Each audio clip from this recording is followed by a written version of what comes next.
Okay, the reading this morning is from 1 Kings chapter 19, and we're starting at verse 15.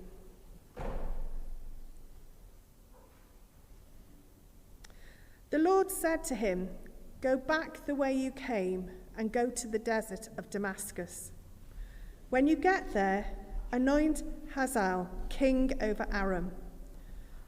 Also anoint Jehu, son of Nimshi, king over Israel.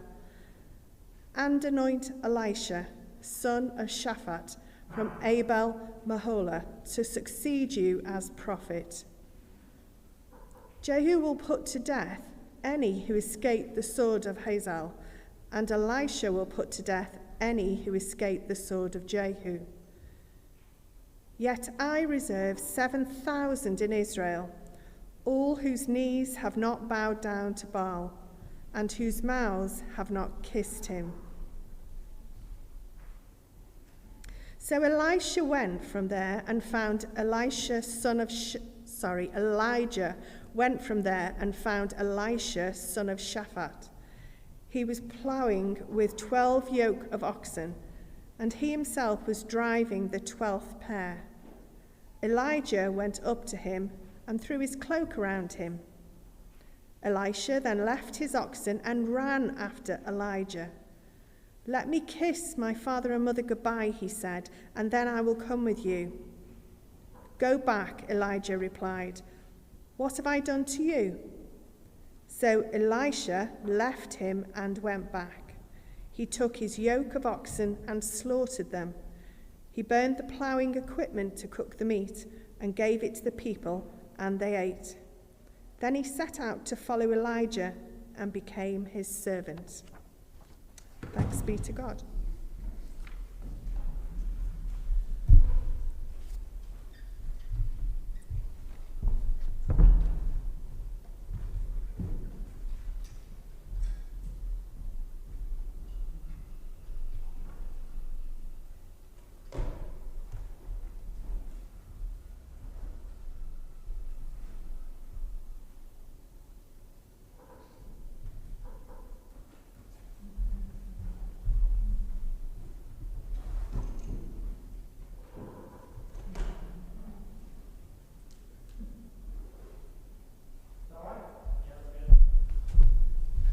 Can you still see me? Oh, good.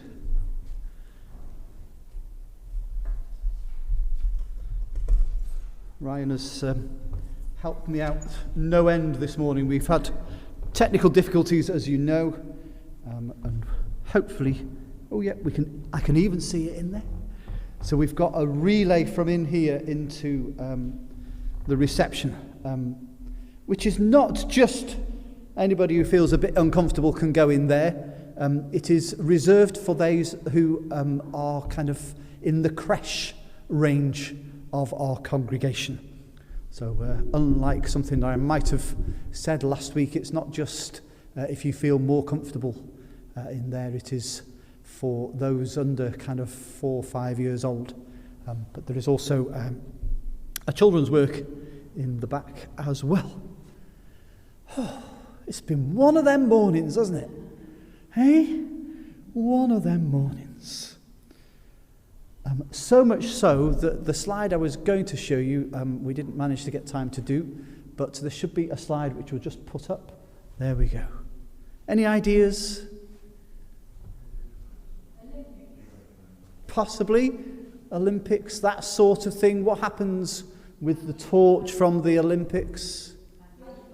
It gets passed along. So we're going to think about relay races, for one thing, this morning. We watched a very exciting relay race, which I didn't quite get the rules for. The Winter Olympics were on, I don't know if it was highlights or actual live, but it was short skating. And it made no sense to me because it looked like they were all skating all around the rink all at the same time. But every now and again, one person would move out into another lane and push the other one along, and then they'd start skating around, and then they'd collide with each other and end up in a heap on the floor. And it was quite good.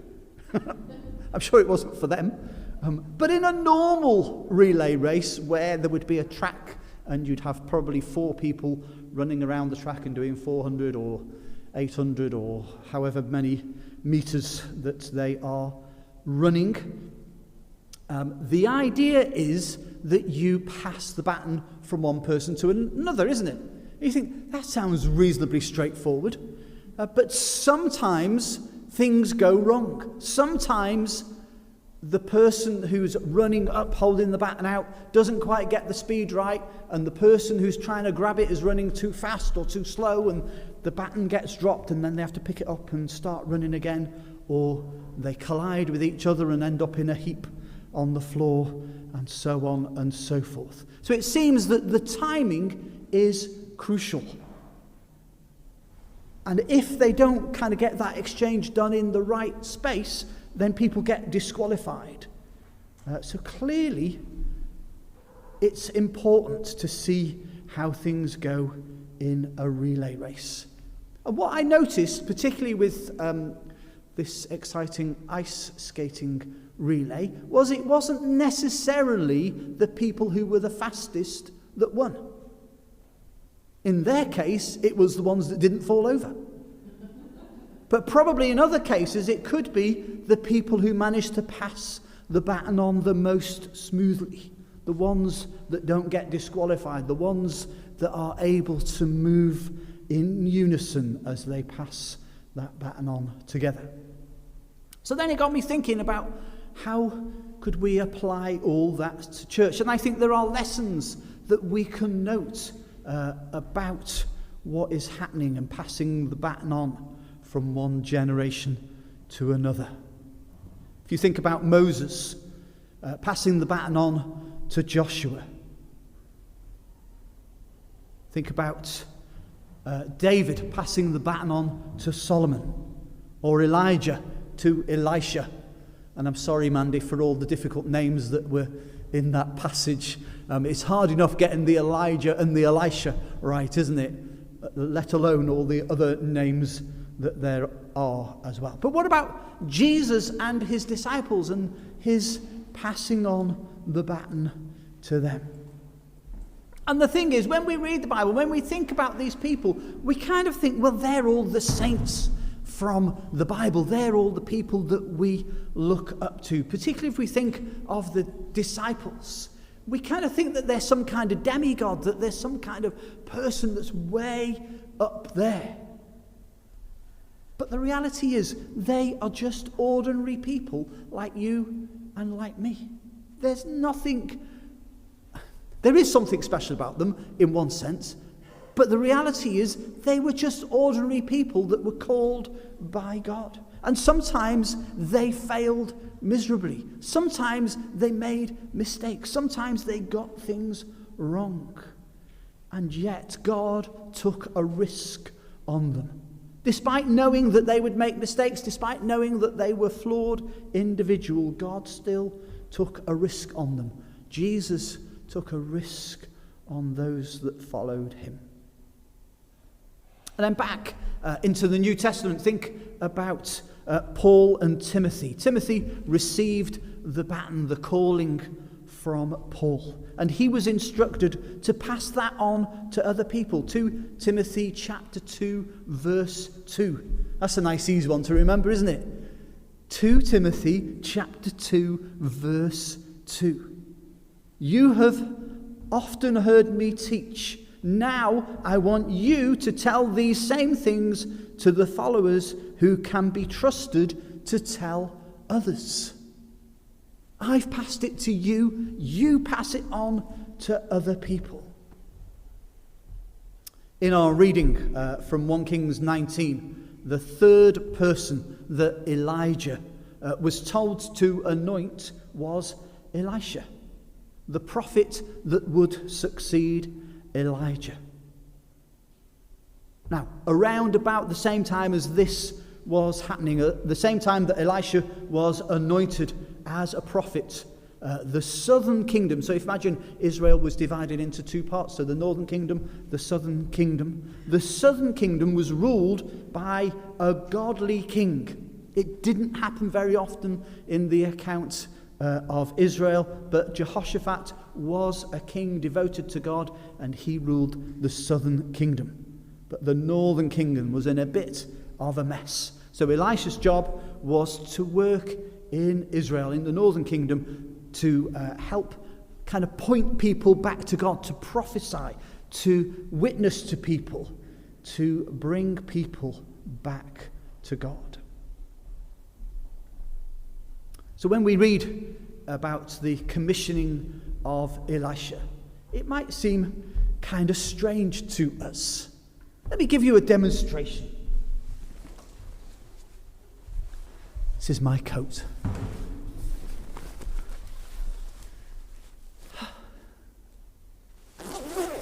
And it's quite nice and warm, and I've got my hat here as well. I can put that on. I've got my gloves, and I can put those on.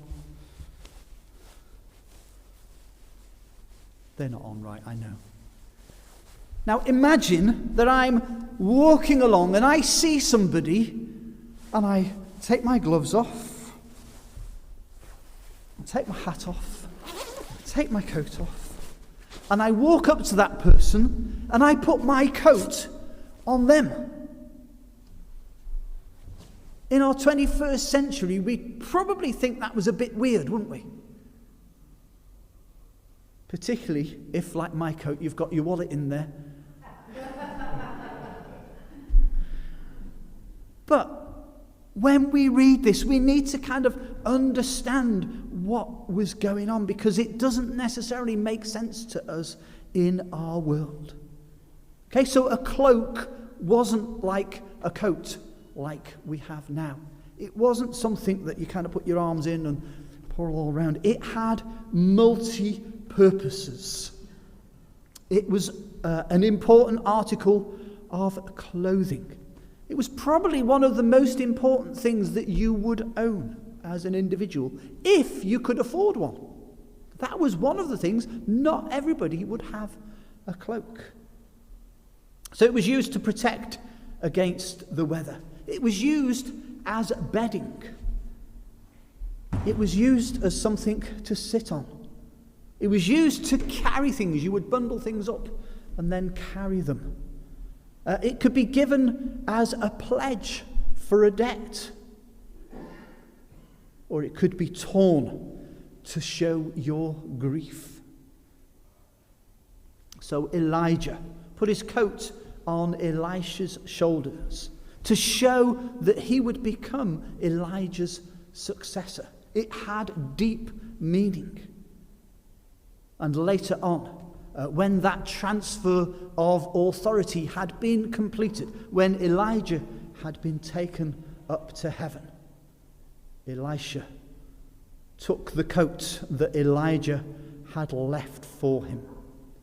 He took that mantle on, as we read in 2 Kings 20, I think it is, or 2 Kings 2, somewhere around there, about that event where Elijah is taken to heaven and Elisha takes on that cloak. The other thing that we need to note, and I think it's an important note for us from the reading in 1 Kings 19, is that Elisha asked to say goodbye to his family. As soon as Elijah had called him, as soon as that cloak had gone on him, he ran up to Elijah and said, I need to say goodbye to my family. And when we read that, we're not always going to kind of get the detail from within that. There might be things that we need to understand about what was happening here. So in some versions, it says something like Elisha was ploughing with 12 yoke of oxen. And it doesn't really give any more detail. In the CEV that we just had read to us, it says that he was driving the last pair. And it still might not seem quite clear to us.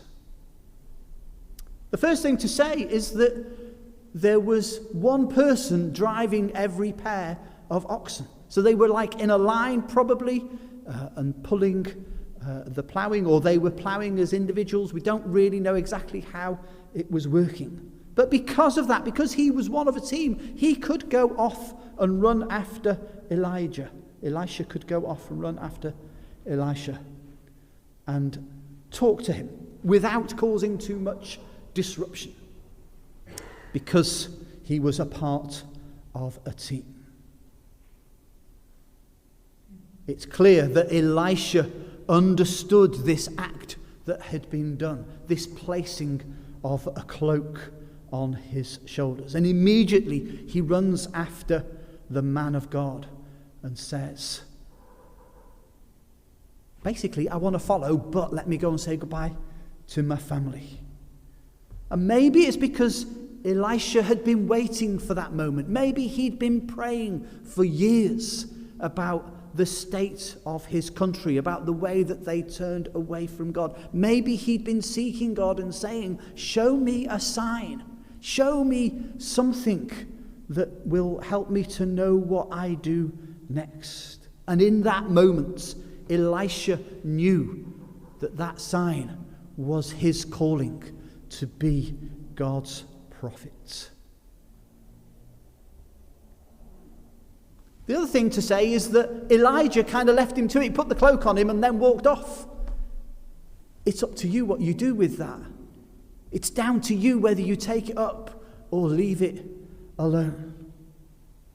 And we know that Elisha showed his choice, because he runs after Elijah and says, let me first go and say goodbye to my family. And some of the commentaries on this passage will say that it was a rebuke from Elijah. He kind of showed his frustration, what does it matter to me kind of attitude in his response. But I don't think it was. I don't think that Elijah would say something that was basically contrary to Scripture.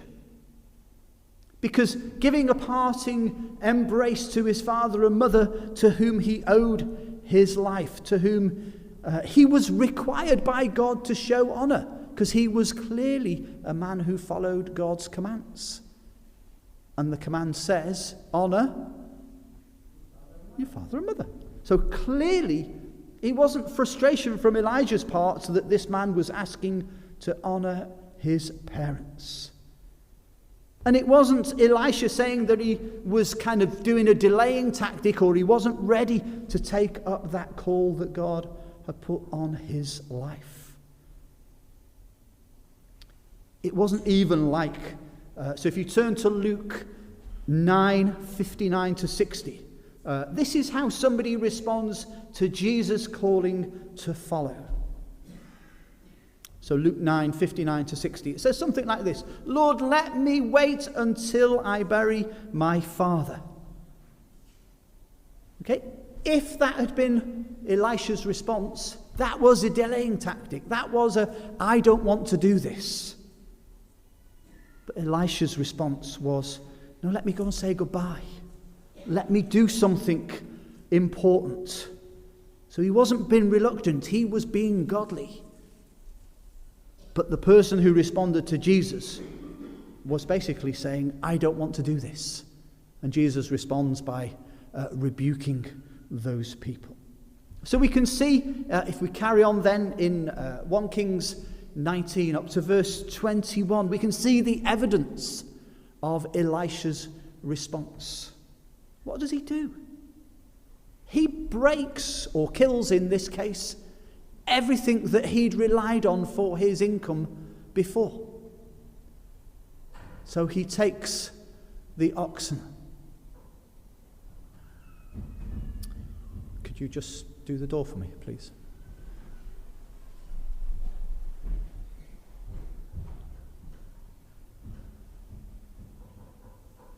Okay.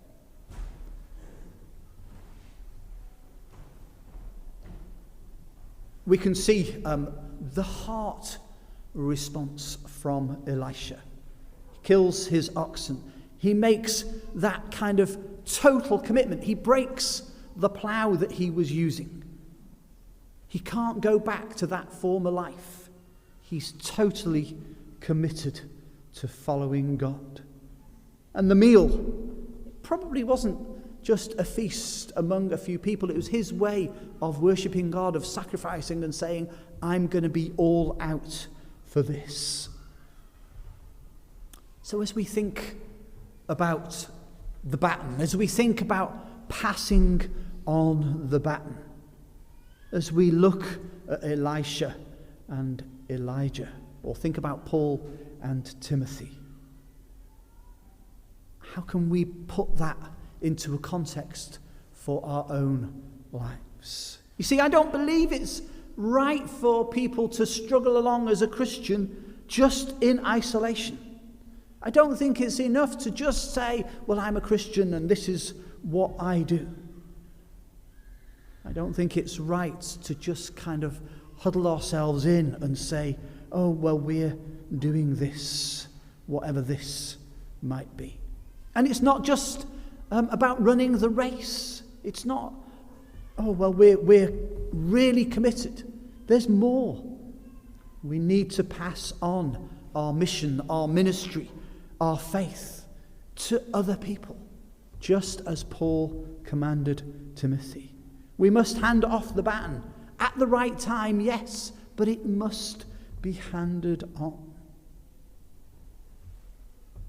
I think I'd like to encourage you that you need 3 different sorts of people in your life. Now, sometimes it could be all encompassed into one person. Other times it might be 3 people. Other times it might be more than 3 people. Now, I know you're going to, well, what? I hope you're going to think, well, what's the 3 people? I'm going to tell you. Okay, first of all, you need a Paul. You need somebody that you are accountable to. Everybody should have a pastor or a mentor that they can turn to, that they can talk to, that they can learn from. I think we all need a Barnabas. We all need somebody who's going to encourage us. That even in the times when it's really difficult, even in the difficult times, the hard times, because of their encouragement, we are willing to carry on, to keep going. And then finally, we should have a Timothy in our lives, or whatever the female equivalent to Timothy would be, Timothy S or something. Because we need somebody that we can mentor. We need somebody that we can talk to. We need somebody that we can pass the baton on to. And it might take a long time. Okay, in this speed skating, it was in an instant. They were passing on and pushing each other off. In some cases, it might take weeks, months, years for this process to happen. But it should be our aim that we are learning, that we are encouraging, and that we're passing on. Because I don't think that any generation just stands on its own as an independent generation. Oh, this is a real move of God. I believe it happens. It's a process that relies on the generation before and the generation before that, and so on and so forth. And that for us, as we look forward, that we should be saying, who are we going to pass our baton on to? Who are we going to work with? Who are we going to encourage? Who's going to be our Timothy? As God's people, as Christians, we should learn to run together, work together.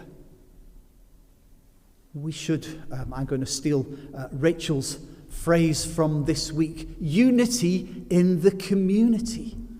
This is our community. We are church. This is our community.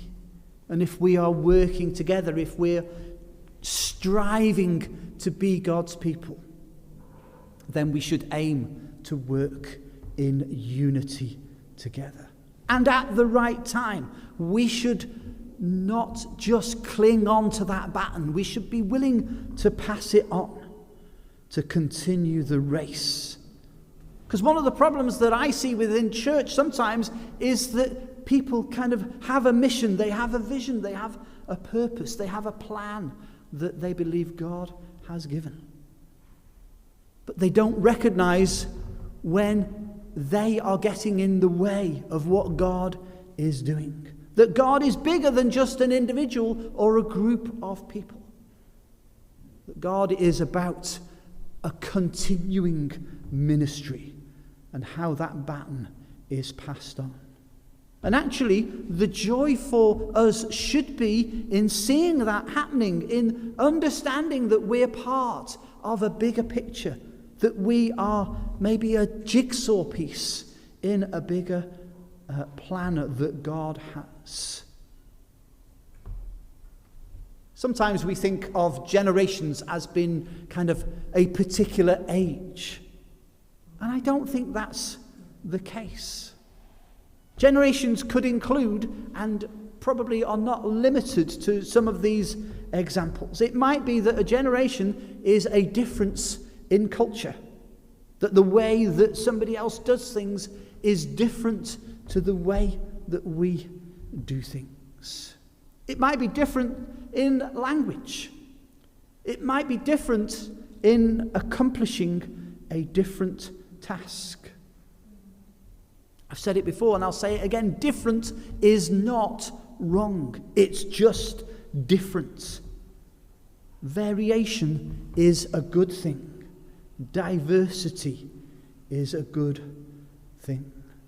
But what about when we hit those kind of tensions within theology? What about when people think slightly differently to what we do? If you have Facebook, if you look at the church's Facebook, I posted up a quote from Timothy Keller yesterday. He was talking about, now what's it called? The Late Late Show, I think it is. It's in America, obviously. And one of their presenters had been asked about his faith. And he gave an answer about the way that his faith and his comedy and his daytime job interact with each other. And sometimes we are too quick as evangelical Christians to kind of try and put people into a box. And what Tim Keller is saying, no, hang on a minute. You know, just because that part doesn't quite fit with what we think it perhaps should do, doesn't mean it's wrong. Maybe we need to understand things differently. Particularly when it comes, I'm going to dare to say this, so I apologize in advance. But there is a big difference in the way that we as men work, most of the time, to the way that women work. I know that will get me into trouble for saying that out loud, but I feel it's true. And I'll hold my hands up. Sometimes I don't understand it. And sometimes my wife doesn't understand me. I hope you're saying "ah" for her, because she gets the bad end of the deal. But anyway, what about different types of thinking, different levels of education? How do we deal with all of those different areas, different generations? They might even be the same age as us, but somehow they are different. Somehow we need to grasp, how do we share our faith? How do we pass the baton on to those people? For some of us, we might say, well, the generation gap, they just don't want to know. They just sit there in front of their computers all day and don't do anything. We might think it's insurmountable. It's something that there's no point in trying to solve it because we just can't deal with it. But it doesn't need to be like that. There could be strength in our diversity. There could be strength in saying, well, actually, I can't do that, but I know somebody who can. And actually passing that particular thing on to that person to do. So instead of having friction and misunderstandings, we start saying, you're good at that. Why don't you get on and do it? And run the risk of them doing it differently or making mistakes or getting it wrong. But if we take the risk, they might get it right. There used to be a slogan, you know, in the sort of 80s and 90s when these kind of things appeared on people's walls, the posters saying, oh, you know, it's kind of an ethos for the way of working. Do you know what sort of thing I mean? You know, get up and do something or whatever it might be. There was one in our office, and it said, if we don't train people, they will leave. If we don't encourage them, they will leave. And then it said underneath, but if we train and encourage them, they might still leave. But for the right reasons, exactly. Because it might be that we prepare those people for a different ministry and help them to move on to something else that God is doing. If we pass that baton on to the next generation. Even though they're not the finished article.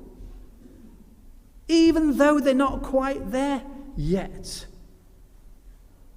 Even though they do it wrong.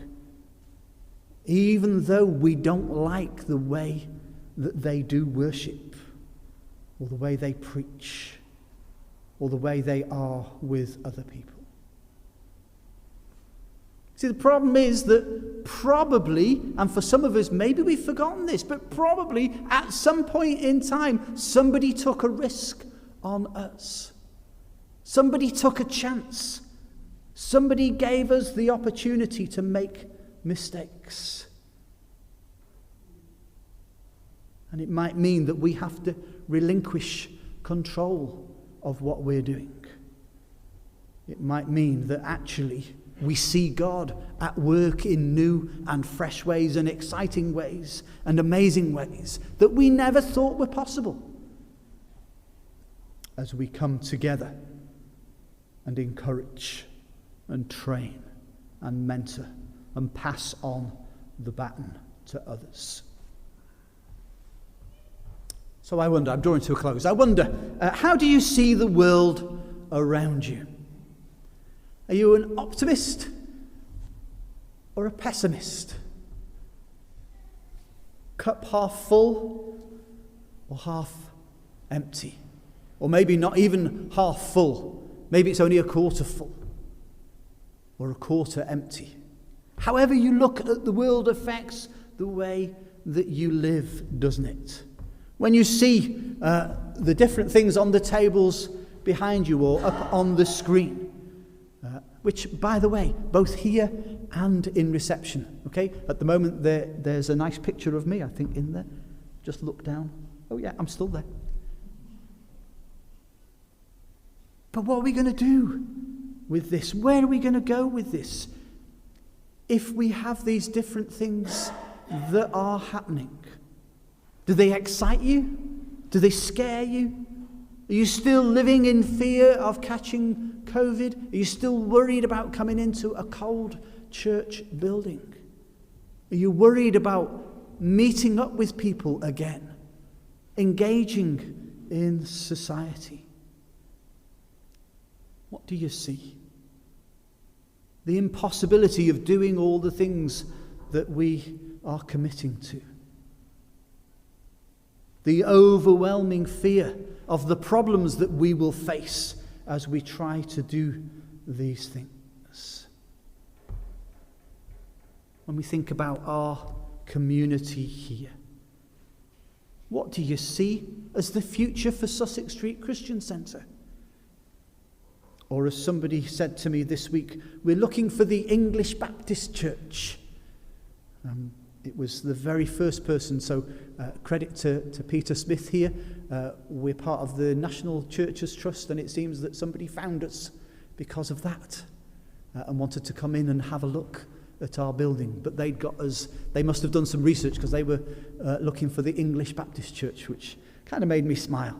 But nevertheless, the fact is, this building has been here for 150 years. And praise God, we're getting a new roof. So the building is probably likely to be here for a long time to come. But what about the church? In my notes, I've put that in capital letters. The church. You and me. Where will we be in a year? In 5 years? 10 years? I'm not saying this to be mean. I'm saying this because I want us to understand the significance. I'm not saying this because I want to push myself out of a job. I love what I do. But I want to understand, how can we pass the baton on? I believe there is a work for us all to do, particularly over the next weeks and months as we try and move the church forward, as we begin that process of coming out of lockdown. But what do you see when you look around, when you think about the things that potentially could happen? Do you see the giants in the land? Do you see the things that are going to prevent us from doing the things that God has called us to do? Do you see the rain clouds? If you're not sure what I mean, go and look at 1 Kings 18. Go and see, is the rain cloud forming? Is it going to happen? Is it there? Or what do you see? Do you see dry bones? Just all in a mishmash over the ground with no possibility of anything happening? Ezekiel 37. If we can grasp the idea that we are just a part, a piece of God's giant plan, then maybe we can understand that actually together we could achieve far more. Maybe as we are coming out of lockdown, as we start to look at the next year, 2 years, 5 years, and so on, looking beyond ourselves, looking around us and saying, what does God want us to do as a community, in unity, working together for our town, for our community, passing our faith on to other people, passing that baton on to other generations, not just the younger generation, although that's important, but also that we look to bringing people in, being willing to change in areas that need to change. Perhaps one of the things is, like it's going to happen next Sunday, that we have messy church, that we embrace that as a congregation and say, we are behind that. That we, if you don't want to come to that, that's okay. But maybe you could commit for the couple of hours that that's happening next Sunday morning, that you pray and pray and pray some more. But what we really love is to see this building full of people joining together in a different way. Not different that is wrong, just different. That we do church differently. What if we did church during the week? There's a gentleman that comes to see me every now and again, and his usual opening line is, "Why are you breaking God's commandments?" Because we meet on a Sunday and we're breaking God's Sabbath day. So then we go into a discussion about that and so on and so forth. But what if we did church differently? What if church meant that we met in McDonald's and had a meal together and got our Bible out? Okay, you might not want to sing in McDonald's, I get that. But that could still be church, couldn't it? We could still pray and worship and teach each other and learn together, or wherever we are, whatever we are doing. What we should be about is looking at how we can pass it on, how we can encourage each other to fulfill the call that God has put on us, and look to how we can move that on. And yes, I will say it is to people that are younger than me, because it's important that we start to grasp a hold of that and see what God is going to do and how we can be a part of equipping and enabling them to take that on. Let's pray.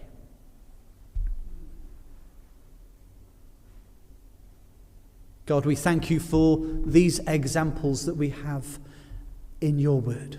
We thank you particularly for your example in Jesus, who took on a group of unruly people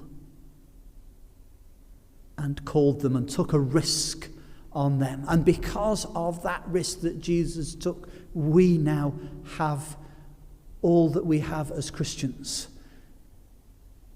And yet it took you to take a risk, knowing that they would fail in some ways, knowing that they would let you down. And yet you passed it on. God, would you help us to embrace that promise that your kingdom will build and nothing will prevent it. Help us, Lord, not to see the giants. Help us to see the promises that you have for us as we move together as a congregation, as a community, called by you, that we might bring glory to you as we work together. Amen.